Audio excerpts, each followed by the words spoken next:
The morning sunlight streamed through the dusty windows of Lee Jun's newly purchased garage.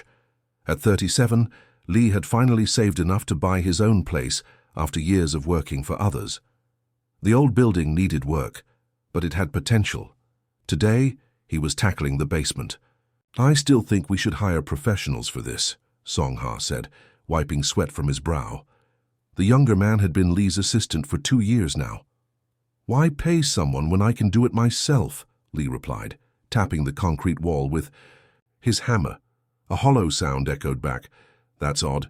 Lee hit the wall again. The hollow sound was definitely there. He grabbed a sledgehammer from their tools and swung it carefully at the wall. Chunks of concrete fell away, revealing something that made both men step back. "What is that?" Song Ha whispered. Behind the crumbling wall stood a door, not made of wood or steel, but of a strange silvery metal that seemed to glow faintly in the dim basement light. Etched across its surface were symbols unlike any language Lee had ever seen. They appeared to shift and change when he looked at them from different angles. "We should seal this back up," Song Ha said, backing away. "My grandmother always said, not to disturb things that don't belong in our world." Lee barely heard him. Something about the door called to him. The mechanic in him wanted to understand how it worked. He ran his fingers along the edge, finding no handle or keyhole. "Just a quick look," Lee muttered. "Then we'll decide what to do." "Lee, please," Song Ha pleaded. "Some things are meant to stay hidden." But Lee was already examining the strange symbols. They reminded him of engine diagrams, the way they connected and flowed together. He noticed one symbol that looked like a spiral. When he touched it, it glowed brighter. "It's some kind of lock," Lee said excitedly. "A mechanical puzzle." For the next 3 hours, Lee studied the symbols, making sketches and notes. Song Ha eventually gave up trying to stop him and went upstairs to work on a car that needed fixing. As the day turned to evening, Lee started to see patterns in the symbols. They weren't random, they were instructions. His years of taking apart and rebuilding engines had given him an intuitive sense of how parts fit together. "It's about sequence," he murmured to himself. "Like timing a perfect engine." Lee pressed 5 symbols in a specific order. The door vibrated slightly. He tried. Again with a different pattern. This time the door hummed softly and the symbols glowed brighter. "One more try," he whispered. On his 3rd attempt, Lee pressed 7 symbols in a sequence that felt right to his mechanic's intuition. The door slid open silently, revealing not the dirt wall he expected, but a tunnel that couldn't exist. The tunnel walls were made of the same strange metal as the door, but they shimmered with colors that shifted and changed, like oil on water. The passage stretched far beyond what should have been possible, given the buildings and streets above. "Song Ha," Lee called out, "you need to see this." No answer came from upstairs. Lee checked his watch. It was past closing time. Song Ha must have gone home. Lee knew he should wait until morning. He knew he should call someone, the police, the university, someone, but the tunnel beckoned him. Just a few steps, he told himself. Just to see what it was. He grabbed his toolbox and a powerful flashlight. As Lee stepped through the doorway, the light from his flashlight caught the tunnel walls, sending rainbows dancing across the iridescent surface. The tunnel seemed to go on forever, curving gently downward. The air felt different, cleaner somehow, with a slight metallic taste. The further Lee walked, the more the normal rules of space seemed to bend. He should have hit the property line of his garage by now, yet the tunnel continued. After walking, for what felt like 10 minutes, Lee stopped to mark his path. He placed a wrench on the floor, pointing back toward the entrance. As he stood up, he noticed something strange. The wrench was slowly sliding away from him, as if pulled by a gentle current. "The gravity is different here," Lee whispered, his heart racing with both fear and excitement. He kept walking, placing tools every few minutes to mark his path. The tunnel began to change, the metallic walls gradually becoming more crystalline and transparent. Through them, Lee could make out faint moving lights in the distance. He had come too far to turn back now. Whatever waited at the end of this impossible tunnel, Lee Jun was going to find it. With each step, the human mechanic moved closer to a discovery that would change everything, not just for him but for all of humanity. Lee Jun adjusted the makeshift helmet camera he had fashioned from an old bike helmet and his phone. The wait felt strange, but he needed to document whatever lay ahead. His flashlight cast long shadows down the crystalline tunnel as he continued his journey. "This is Lee Jun, day 1 of exploration," he spoke into the camera. "I've been walking for about 2 hours now." The tunnel had changed dramatically since he first entered. The metallic walls now resembled clear crystal, shimmering with colors he had no names for. More concerning was the gravity. It seemed to shift with each section of the tunnel. Sometimes Lee felt lighter, almost floating with each step. Other times he felt heavier, his boots scraping against the floor with effort. Lee paused to check his tools. The wrench he'd left earlier as a marker was now floating gently above the ground, spinning slowly as if suspended in water. He reached out to touch it, and it moved away from his finger like it was alive. "The physics here make no sense," Lee whispered. As he ventured deeper, the tunnel widened. The air changed too. It tasted sweeter, almost like breathing pure oxygen. Lee fought the urge to turn back. His logical mind told him this was impossible, but his mechanic's curiosity pushed him forward. After another hour, Lee noticed a faint light ahead. It wasn't the harsh beam of his flashlight, but a soft blue glow. He picked up his pace, heart thumping against his ribs. The tunnel ended abruptly, opening into a vast cavern so large that Lee couldn't see the ceiling or far walls. His flashlight beam disappeared into the darkness, too weak to reach the boundaries of this enormous space. But what stood before him made Lee drop to his knees in shock. A city, an impossible, beautiful city, floated in the middle of the cavern. Spiraling towers stretched upward, connected by bridges that seemed to be made of light. Platforms hovered without support, moving smoothly through the air. Everything glowed with an inner light, casting a blue-green haze across the cavern. "This can't be real," Lee gasped. He fumbled with his camera, making sure it was recording. Nobody would believe him without proof. As Lee watched, he noticed movement among the structures. At first, he thought they were machines, perhaps some kind of maintenance drones. But as he looked closer, he realized these were living beings. They floated through their city like fish through water. Their bodies seemed made of light, shifting between geometric forms, sometimes a sphere, sometimes a collection of connected cubes, sometimes a complex shape Lee had no name for. They moved with purpose, tending to the city and to each other.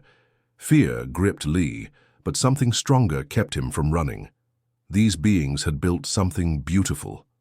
If they wanted to harm him, why create something so perfect? Taking a deep breath, Lee stepped out of the tunnel and onto a wide ledge overlooking the city. Almost immediately, several of the light beings turned toward him. They didn't approach, but Lee felt their attention like a physical force. One being separated from the others and floated closer.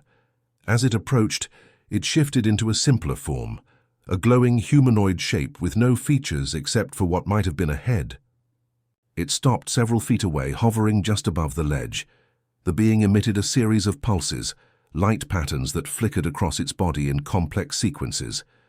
Lee didn't understand the meaning, but the patterns reminded him of something. "Equations," he said suddenly. "You're showing me math." The being pulsed brighter and the patterns changed. Lee saw what looked like simple numerical sequences, the kind he'd learned in school, Lars 2, 3, 5, 8. "Fibonacci sequence," Lee said, recognizing the pattern. "You're using math to communicate." He held up his toolbox and took out a small notebook and pencil. Quickly he sketched some basic diagrams, the kind he used when explaining engines to customers. A circle with lines radiating outward, simple machine parts, pi drawn to several decimal places. The being's light pulsed rapidly, and more of the creatures floated closer. They formed a semicircle around Lee, keeping a respectful distance. The first being, Lee decided to think of it as the greeter, shifted its form again. This time, it created a small model of Lee's garage above, then showed the tunnel leading down to this cavern. "Yes," Lee said, pointing to the model, "that's how I got here." The greeter's body rippled with light, and Lee somehow understood its question. "How did you find us?" Lee pointed to his eyes, then to his head, then mimed working with his hands. "I'm a mechanic. I solve puzzles." fix things. Your door was just another system to understand. The beings conferred with each other, their lights blinking rapidly in complex patterns. Lee waited, fascinated rather than frightened. Finally, the greeter approached closer. It extended what might have been a limb, though it looked more like a tendril of light. Lee hesitated, then reached out his hand. When their fingertips met, images flooded his mind. He saw the beings, who called themselves Lumians, working together to build their city. He saw that they understood him, at least partly, through the universal language of mathematics and engineering. "My name is Lee June," he said slowly. "I come as a friend." The Lumian's light pulsed warmly, and Lee realized he was experiencing something no human ever had before. First contact with a truly alien intelligence, and somehow his simple mechanics mind was the perfect bridge between their worlds. For the next day, Lee June stayed with the Lumians, learning their ways and trying to establish stronger communication. They had created a space for him, a simple room with human-like furniture they had fashioned from their crystalline materials. Lee slept little, too excited by his discoveries. The Lumian he'd first met, whom he now called Guide, had become his primary contact. Guide's light patterns had grown more complex, and Lee found he could understand them better with each passing hour. His mechanics mind, trained to see patterns in engines and machines, helped him grasp the mathematical language faster than he expected. On the morning of the second day, Guide led Lee to the center of their city. They entered a large dome where dozens of Lumians gathered in a circle. At the center floated a device that resembled a miniature galaxy, swirling points of light suspended in perfect formation. "What is this place?" Lee asked. Guide's light pulsed in response. Lee understood it was some kind of meeting hall, a place where important matters were discussed. The device at the center brightened, and suddenly Lee was surrounded by images, moving. Pictures that played all around him. He saw Earth from space. He saw human cities through the ages, ancient Rome, medieval castles, modern skyscrapers. He saw wars, celebrations, disasters, and triumphs. "You've been watching us," Lee whispered, understanding dawning on him. "For how long?" Guide's response came as a series of images in Lee's mind. Egyptian pyramids being built, Chinese dynasties rising and falling, the Industrial Revolution, and finally, the modern age. "Centuries," Lee gasped. "But why?" The dome darkened, and new images appeared. Lee saw a distant star system with multiple planets. On one world, beings of light, early Lumians, built magnificent cities that dwarfed their current home. They lived in peace, advancing their technology and art. Then something terrible happened. A wave of darkness moved through their star system.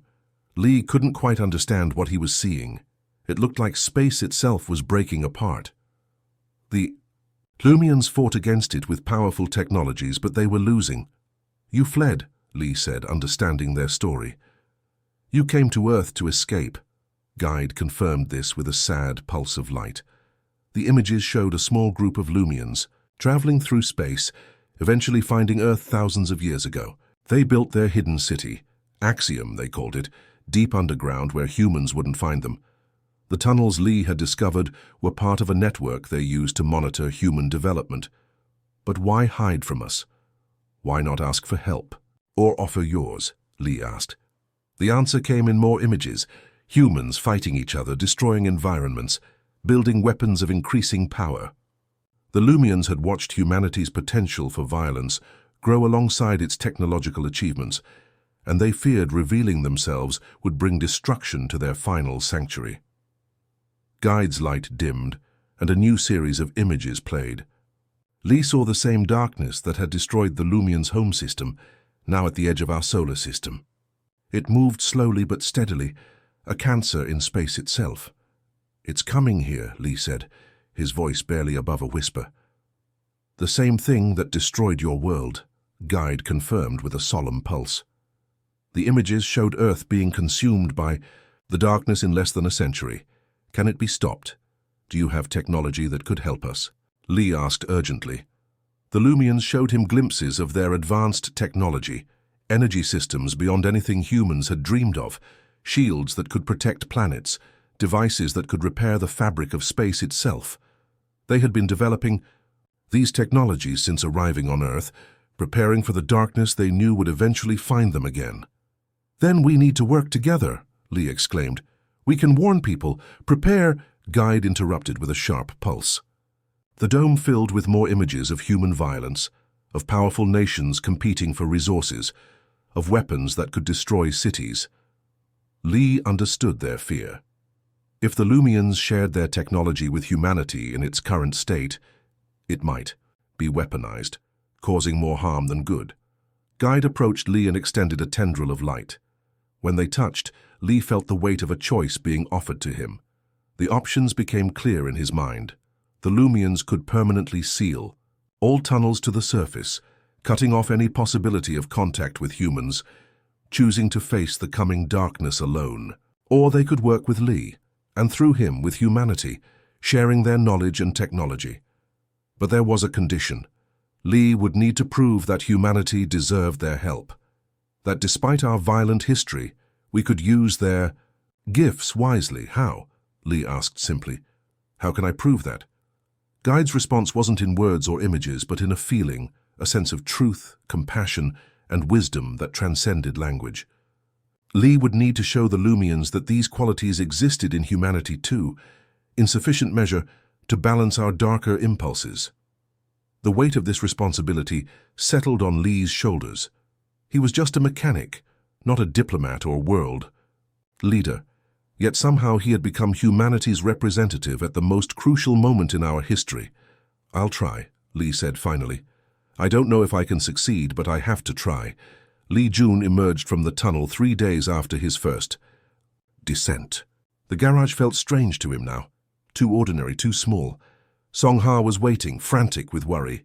"Where have you been?" Song-Ha demanded. "I called the police. They were about to start searching." Lee had prepared his story on the way up. "I'm sorry," he said. "I found an old storm drain, got curious and lost track of time exploring. My phone had no signal." Song-Ha didn't look convinced, but he was too relieved to argue. "Just don't do that again, okay? I thought you might be dead." That night, alone in his apartment above the garage, Lee made his decision. The easy path would be to tell the world about the Lumians. He'd be famous. Scientists and governments would rush to make contact. But would that help humanity prepare for the coming threat, or would it lead to conflict over the Lumians' technology? Lee thought of the images he'd seen in Axiom's dome, humans fighting over resources, turning new discoveries into weapons. No, he couldn't risk it. Not yet. "I need to show them we can be better," he whispered to himself. The next morning, Lee returned to work as if nothing had happened. But as he fixed cars and changed oil, his mind was filled with Lumian concepts. Their mathematics, their understanding of energy flows, their harmony with natural forces, all of it made human technology seem primitive. In the evenings, Lee began to experiment. In a corner of his workshop, he built simple devices based on what he'd learned. His first creation was a small engine that ran cleaner than anything on Earth. It wasn't truly Lumian technology. He lacked the materials and understanding for that, but it was inspired by their principles. When Song-Ha asked about his after-hours projects, Lee just smiled. "Just tinkering. You know how I get ideas sometimes." 3 months later, Lee unveiled his invention at a local trade show, a modified car engine that reduced emissions by 70% while improving fuel efficiency. Automotive journalists were shocked. Environmental groups praised him. A major manufacturer offered to buy the patent. Lee took the money and reinvested it. He expanded his garage, hiring more staff to handle the regular repair work while he focused on his innovations. Song-Ha became his business manager, handling the growing attention from media and industry. "I don't understand how you came up with this," Song-Ha said one night as they celebrated another successful project. "You were a good mechanic before, but this..." He gestured to the blueprints for their latest creation, a home heating system that used almost no energy. Lee just shrugged. "I see things differently now, connections I missed before." What Lee couldn't say was that twice each month, on nights, when Song-Ha thought he was visiting his non-existent girlfriend, Lee returned to the tunnel, The Lumians had created a small laboratory for him, where they taught him gradually, carefully, never giving him knowledge that humanity wasn't ready for, but guiding his understanding along paths humans hadn't yet explored. As Lee's reputation grew, so did his influence. 1 year after discovering Axiom, he established the Green Mechanics Foundation with a mission to solve environmental problems through innovative technology. The foundation attracted brilliant minds from around the world, engineers, scientists, and thinkers who shared Lee's vision of sustainable progress. None of them knew the true source of Lee's insights. When they proposed ideas that aligned with Lumian principles, Lee encouraged them. When they veered toward applications that could be weaponized, he gently redirected them. At a clean energy conference in Seoul, a reporter asked Lee about the source of his inspiration. "I just look at problems differently," Lee said. "Our greatest mistake is treating nature as something to conquer rather than something to work with. Harmony creates efficiency." The words weren't his own. They were a Lumian concept translated into terms humans could understand. 2 years into his double life, Lee stood before Guide in the dome of Axiom. The Lumian's light pulsed with what Lee now recognized as approval. "We're making progress," Lee said. "Slowly, but it's happening. More people are thinking the way you've taught me to think." Guide showed Lee new images, the darkness at the edge of the solar system moving inexorably closer. They had less time than initially thought. "I know," Lee said, "but if I rush this, if I push too hard, it will backfire. Humans resist when they feel forced." As he left the dome, Lee thought about how much had changed. He had started as a simple mechanic and now led a global movement.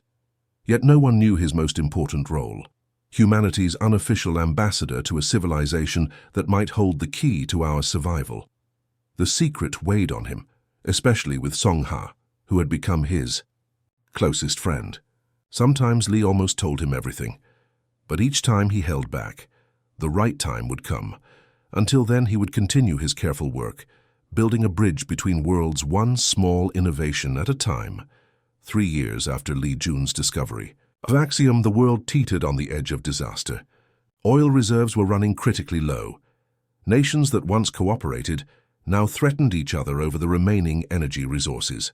Military forces gathered at borders. The news spoke of nothing but the coming resource wars. In his expanded workshop, now the headquarters of the Green Mechanics Foundation, Lee watched the reports with growing concern. His innovations had helped, but not enough. The darkness the Lumians feared was still years away, but humanity might destroy itself before it even arrived. "We can't wait any longer," Lee told Guide during his weekly visit to Axiom. "They need to know." Guide's light pulsed with concern, but also with agreement. The time had come. Lee spent a month making his list. He didn't choose presidents or prime ministers. Instead, he selected 30 people from around the world, brilliant scientists whose ethics matched their intelligence, artists who inspired unity rather than division, philosophers known for their wisdom, and leaders who served their communities without seeking power. Among them was Song-ha, who had stood by Lee all these years without understanding the full truth. Lee sent each person a simple message: "I have discovered something that will change everything. Come if you trust me." 28 of the 30 arrived at Lee's compound on a rainy Tuesday. They gathered in the conference room, confused and curious. Some knew each other by reputation, but many were strangers. "Thank you for coming," Lee said, standing before them. "What I'm about to show you must remain secret until we decide together how to proceed." He led them to the basement, to the tunnel entrance that had changed his life 3 years ago. Song-ha stared at him in shock. "This was here all along? This is where you disappeared that week?" Lee nodded. "I'm sorry I couldn't tell you. You'll understand why soon." As the group traveled down the tunnel, their reactions ranged from scientific curiosity to religious awe. When they emerged into the cavern and saw Axiom for the first time, many wept. Guide and a council of Lumians were waiting.